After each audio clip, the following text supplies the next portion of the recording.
Olá, pessoal. Muito boa tarde.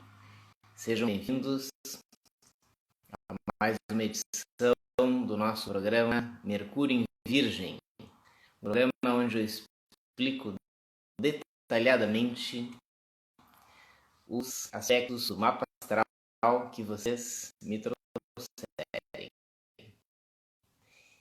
E a minha urgência me traz algum aspecto, algum detalhe ou do mapa da diferença, e aqui eu vi nós analisamos esses aspectos. E a dúvida de um pode ser a dúvida de outros. Então é muito bom partilhar esses conhecimentos, partilhar essas análises.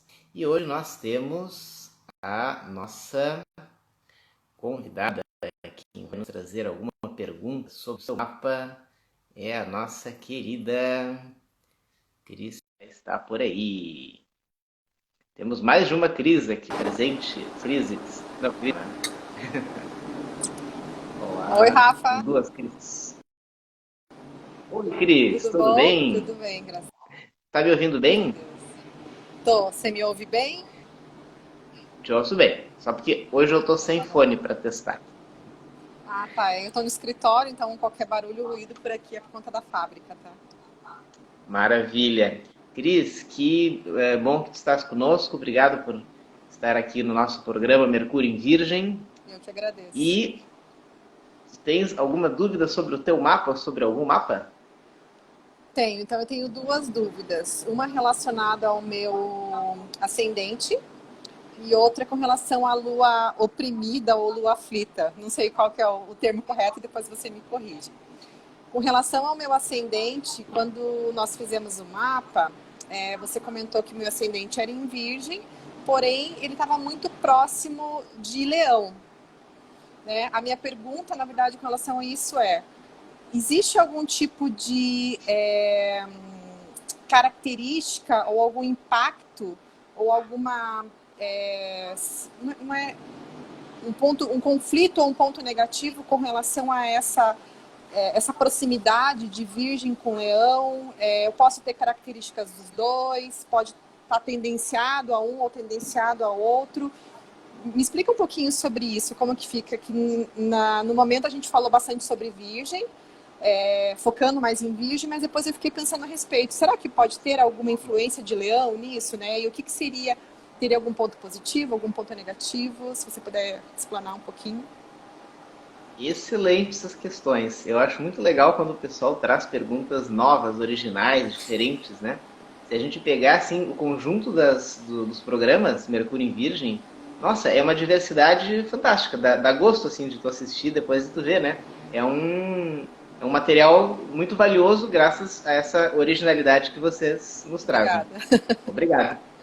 E então vamos começar são duas perguntas muito boas que vão render hoje. Então vamos começar com a do ascendente.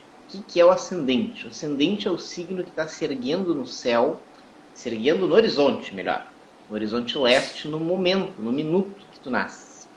Às vezes não é tão simples a gente determinar o minuto que a pessoa nasce. Porque quem já acompanhou parto, né? Seja sendo a parturiente ou sendo algum acompanhante, é um processo complexo.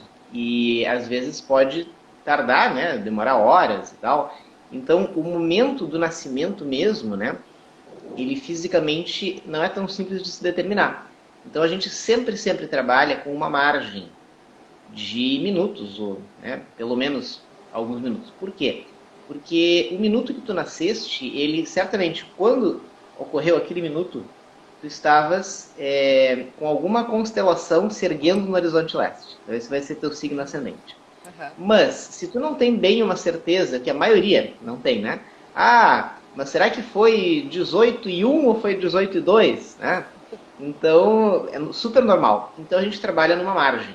Se essa margem está toda dentro de um signo, não muda muito. Então, ascendente vai ser aquele signo, tu vai ter uma dúvida sobre os graus, talvez alguma mudança de casa, ou algum planeta que vai ser empurrado um pouco para lá, um pouco para cá. Mas, e se o teu ascendente é bem na divisa, que é o teu caso, né? Bem na divisa de dois signos. Bom, então a gente tem que trabalhar com uma margem de probabilidades. Quando a gente conversou, a gente identificou na conversa que o ascendente em Virgem parecia ser bastante, Fazia digamos sentido. assim, coerente. Isso. Fazia sentido, né? Coerente com o teu conjunto, beleza. E tudo que a gente conversou foi só confirmando, porque não tinha a certeza total, né? Porque poderia ser até alguns minutos a mais ou menos poderiam mudar para Leão. Mas aí o que, que muda e o que, que a gente faz diante dessa dúvida, né? Primeiro, o que, que tu faz com essa dúvida? Primeiro, tu tem que conhecer um pouquinho dos dois para tu identificar, bah, isso aqui fecha mais comigo, isso aqui menos. Tu vai chegando por dedução. Segundo, mesmo que, bom, vai ser um ou outro, tá? Mas sendo um ou outro, se está muito perto da fronteira, é o famoso efeito Uruguaiana, né? Sabe que eu sou gaúcho, aqui no Rio Grande do Sul, né? Efeito Uruguaiana, né? Eu acho que eu sempre falo isso nos mapas, né? Eu só O conheço efeito São Borja. Uruguaiana, sim. Uruguaiana eu não conheço. Oi? Eu só conheço São São Borja. Borja também serve. Que é uma cidade de fronteira como essa. Quem nasce nela é brasileiro, mas está ali na beiradinha pegando muita influência do outro lado da fronteira. Então, frente aos 200 milhões de brasileiros, aqueles brasileiros ali são muito argentinos, né? São muito próximos da influência do outro lado. Então, são brasileiros, mas mais hermanos do que todos os outros. Então, é mais ou menos assim, se tu nasce com o Sol ou com o Ascendente, que são os pilares, os pontos principais, né? Onde a gente começa a interpretar. Esses dois, se eles estão na fronteira entre dois signos, é um signo, mas tu tem que considerar uma influência complementar do outro. Legal. Então, me pareceu ser o teu caso. Então, tu vais perceber influências de Leão no teu ascendente. Mas pode ser que sejam só influências do efeito Uruguaiana. Tá? Ou São Borja. Certo. Então, esse é o primeiro ponto. Agora, o que, que muda isso? Mas e se, vamos supor que seja isso aí, beleza. Mas onde que eu vou tirar mais detalhes ou informações? Isso é uma informação que só quem faz o mapa comigo, ou quem faz o mapa com alguém, né? Com detalhes, fica sabendo. Eu acho que a gente conversou isso. Nós temos dois regentes planetários. Como assim? A Cristiane tem um signo solar e um signo ascendente. São os dois pilares, né? E cada um desses signos, como todo signo, tem um planeta regente. Então, os teus regentes serão o regente do signo solar e o regente do signo ascendente. Então, se muda o ascendente, vai mudar o regente. Tá, entendi. Entende? E aí, se tu... tem uma gaúcha aqui concordando com o efeito a analogia de Uruguaiana aqui. Isso aí, tá?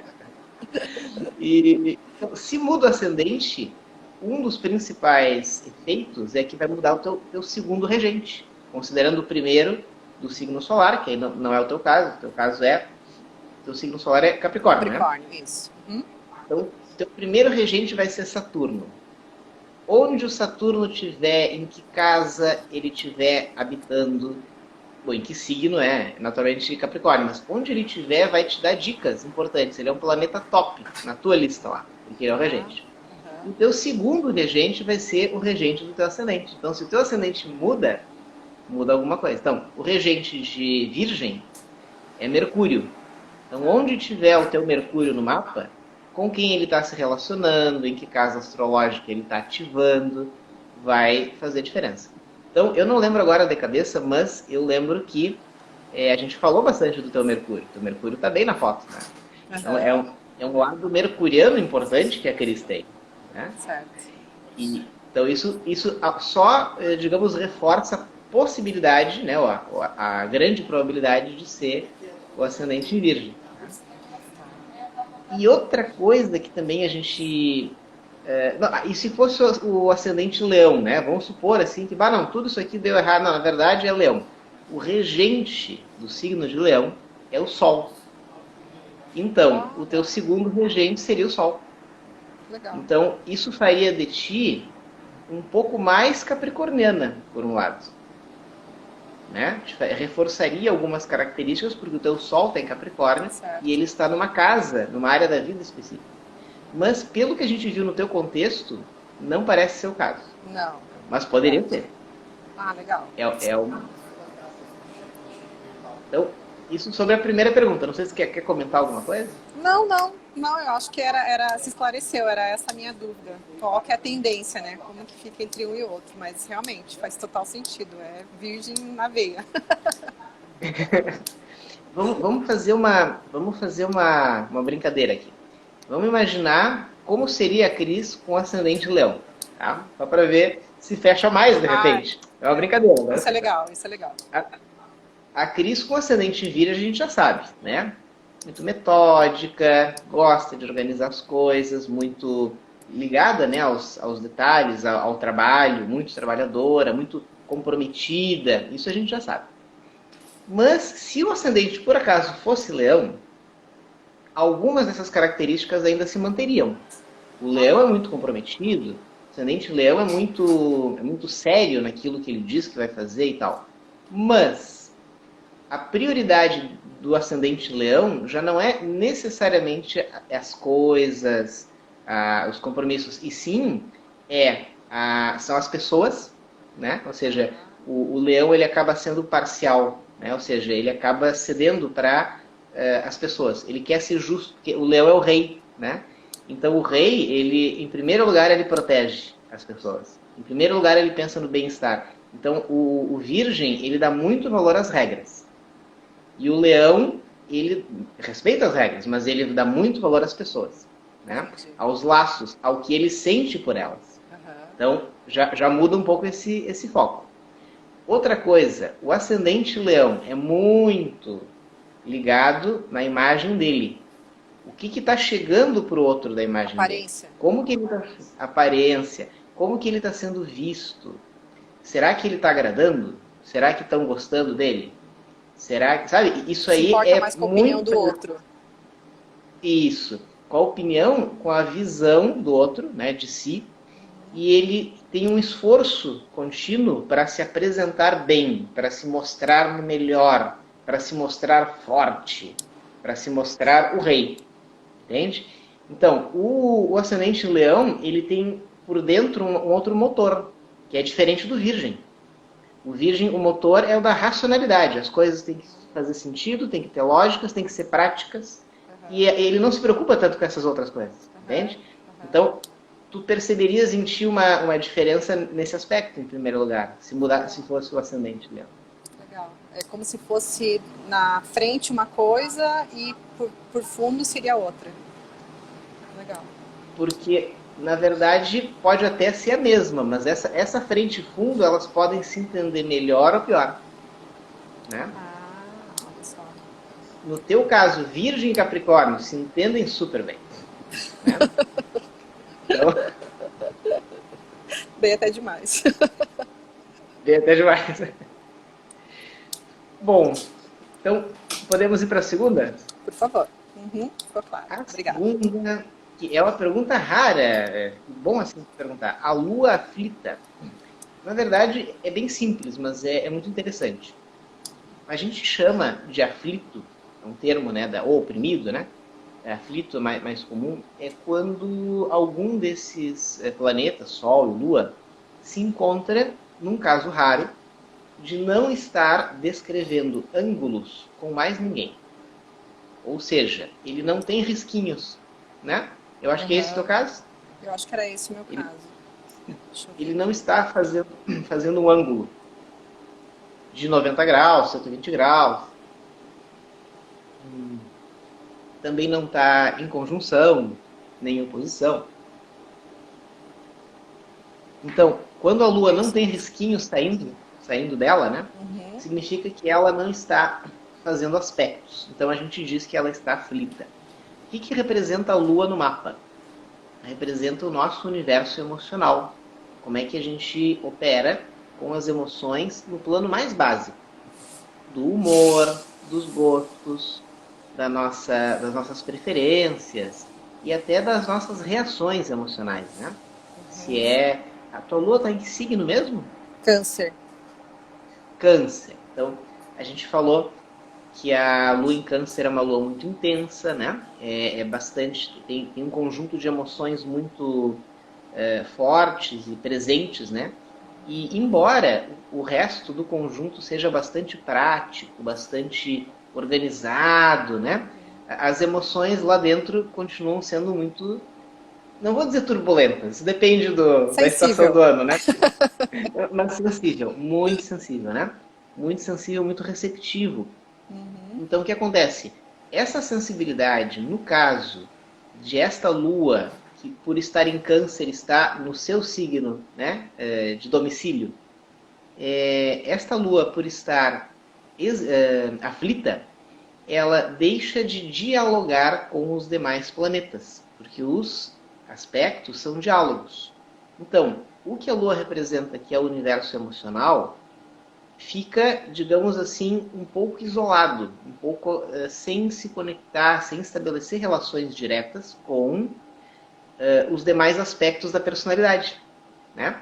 Vamos supor, se tu tivesse um trígono da Lua com um Mercúrio, tu ias ter um diálogo aberto, importante, contínuo, entre o teu universo emocional e a tua razão, entende? Se tu tivesse uma oposição da Lua com Mercúrio, terias um conflito interno. Tu sente uma coisa, mas pensa outra e quer outra, né? Que estariam em oposição, né? Então, essas posições, quando são estabelecidas dentro de ângulos específicos, elas conformam os aspectos. E é super comum, né? Os risquinhos que tu vê no mapa são esses aspectos. Então, quando não tem risquinho, não tem aspecto, não tem diálogo da Lua com os demais. E aí a gente fala que a Lua está frita. É uma posição desfavorável para o emocional da pessoa? Em parte. Em parte porque, como há uma grande sensibilidade, essa sensibilidade não fica tão simples de se conectar com o resto, né? Com o que a gente deve, o que a gente acha, com o momento. Então ela fica um pouco deslocada. Isso pode gerar uma certa melancolia? Pode. Um certo sentimento assim de vou me recolher, me deixa quieto. Né? Me deixa quieto para eu ficar bem.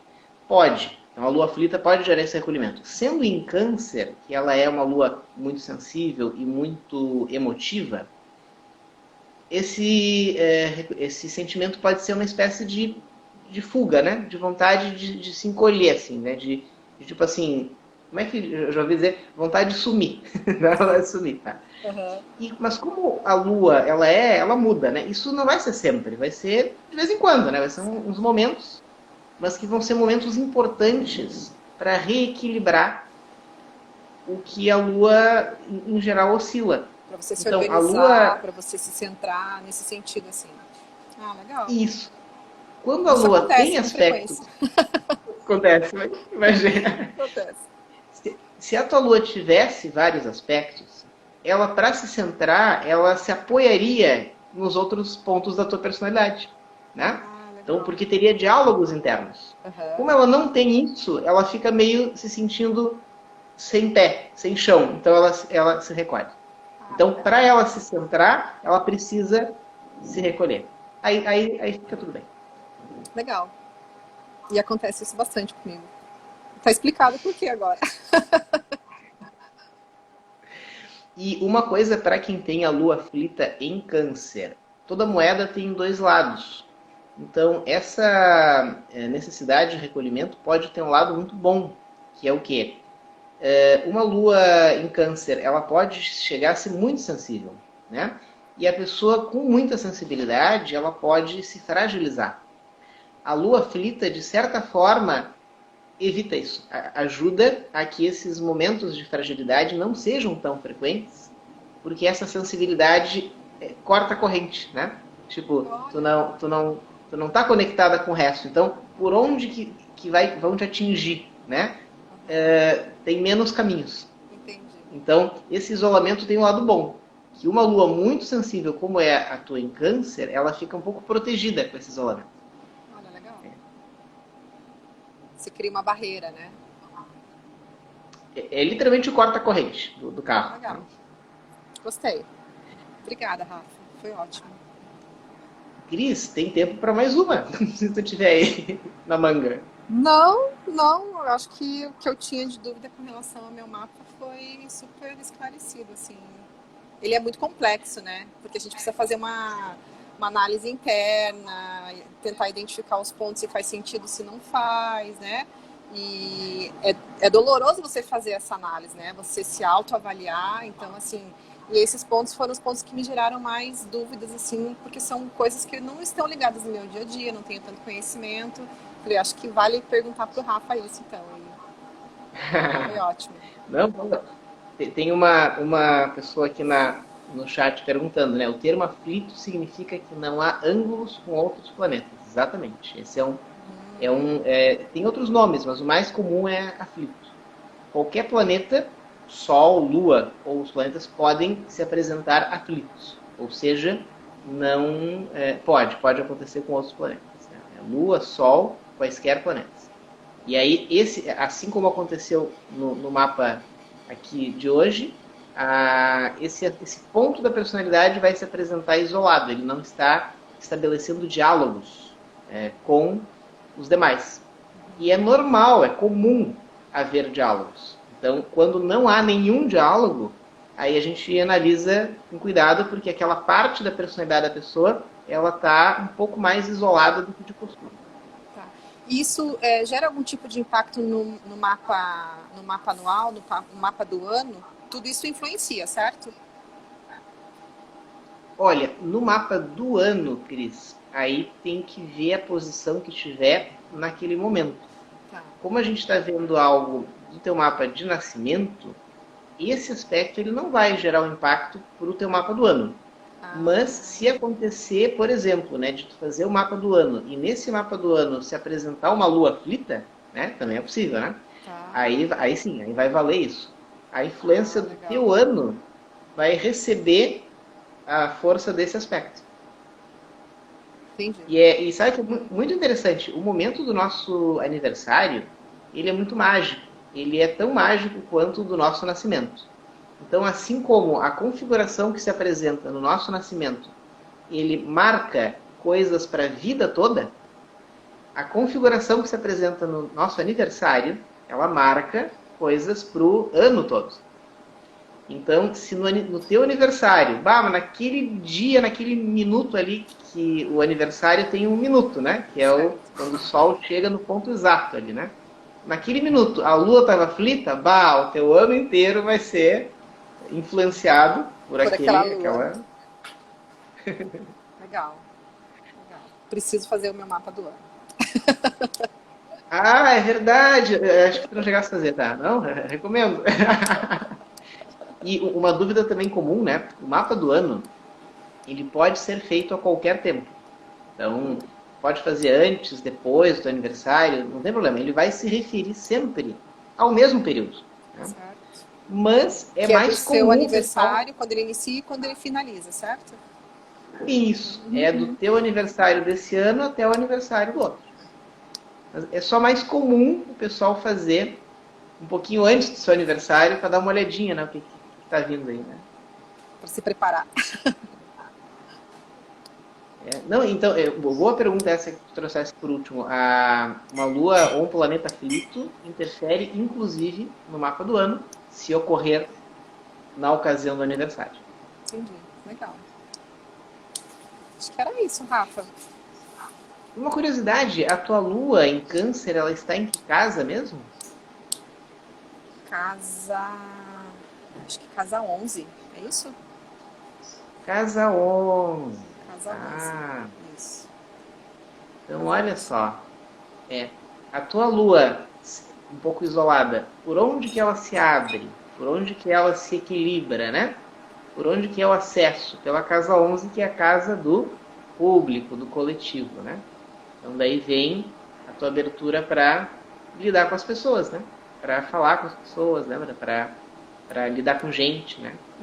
E pelos teus pontos fortes em terra, né? Capricórnio e Virgem, tu acaba tendo facilidade com as coisas, com os esquemas, com as regras, né? Com a organização. E aí tem uma outra via que te puxa para te abrir para as pessoas, para ser simpática, sorridente, né? É a lua na 11. precisa ser tão quadrado, né?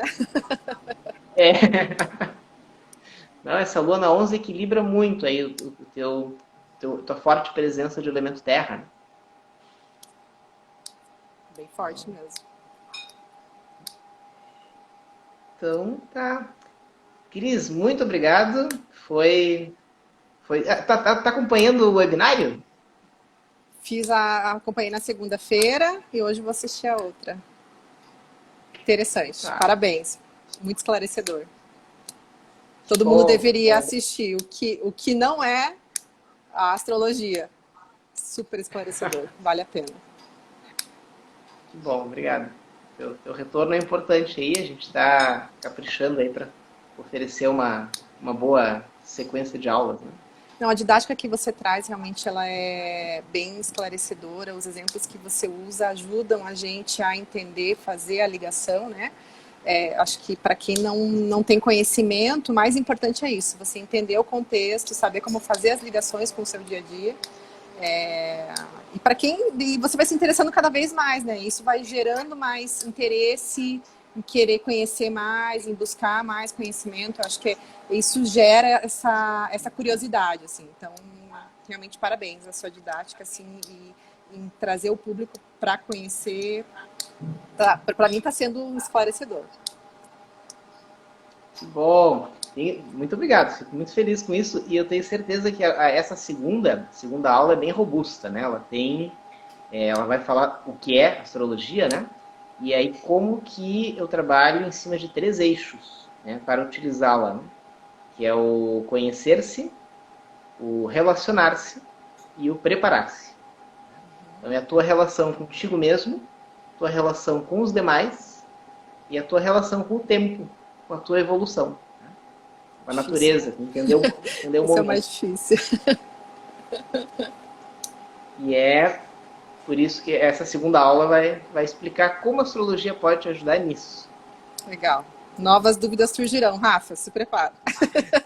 Oba, não tô às ordens. Pode vir que serão muito bem-vindas. Tá ótimo. Bom, bom. Então, e aí na sexta-feira, depois de amanhã, se libera a terceira aula. Uhum, perfeito. Então tá. Cris, É isso. muito Obrigada, obrigado. eu que agradeço. Um bom resto de Quando semana tiver, e a gente vai se quando falando. tiver mais dúvidas, pode mandar aí que a gente sempre... A dúvida de um pode ser de todos, né? Com Vamos certeza, responder. com certeza. Tá ótimo. Obrigada, Rafa. Obrigado por ter vindo. Um Imagina, até. abraço. Outro. Tchau, tchau. Tchau. E hoje, então, tivemos a nossa questão sobre o ascendente e os planetas aflitos, no caso, a Lua aflita. E vamos encerrando, então, agradecendo a participação de todos. E lembrando que estamos no meio da semana do webinário. E esse webinário, ao longo da semana, estarão disponíveis as 3 aulas do webinário sobre o que não é astrologia, né? Os 5 erros mais comuns quando a gente tenta entender o que é e utilizar a astrologia, os 3 eixos que a astrologia ajuda a trabalhar e depois como a astrologia pode ser uma ferramenta fantástica para ti também. Não deixe de conhecer esse trabalho. Aqui no link da bio tem o acesso para vocês se cadastrarem. Vão se cadastrar um cadastro rápido, colocar o e-mail e vão receber por e-mail o link para as aulas. As 2 primeiras aulas já foram liberadas e a terceira será liberada agora na sexta-feira. Fica o convite para vocês conhecerem o meu trabalho e se aprofundarem um pouco mais nesse universo fabuloso que é o da astrologia. E convido também a continuarem acompanhando aqui nas nossas lives do meio-dia e 12, né? 12 e 12 porque são 12 signos e 12 casas astrológicas. Então, sempre nos encontraremos aqui às 12 horas e 12 minutos. Da minha parte, foi um privilégio ter estado com vocês. Continue acompanhando o nosso trabalho. Hoje foi, então, mais uma edição do programa Mercúrio em Virgem, onde nós analisamos detalhadamente os aspectos de algum mapa que vocês me trouxerem. E amanhã tem mais Nó do Norte. Não percam. Amanhã, às 12h12, voltamos a nos encontrar aqui. Um grande abraço a todos e não percam o webinário. Tá rolando! Até domingo só, hein? As aulas estarão disponíveis. Um grande abraço e até breve.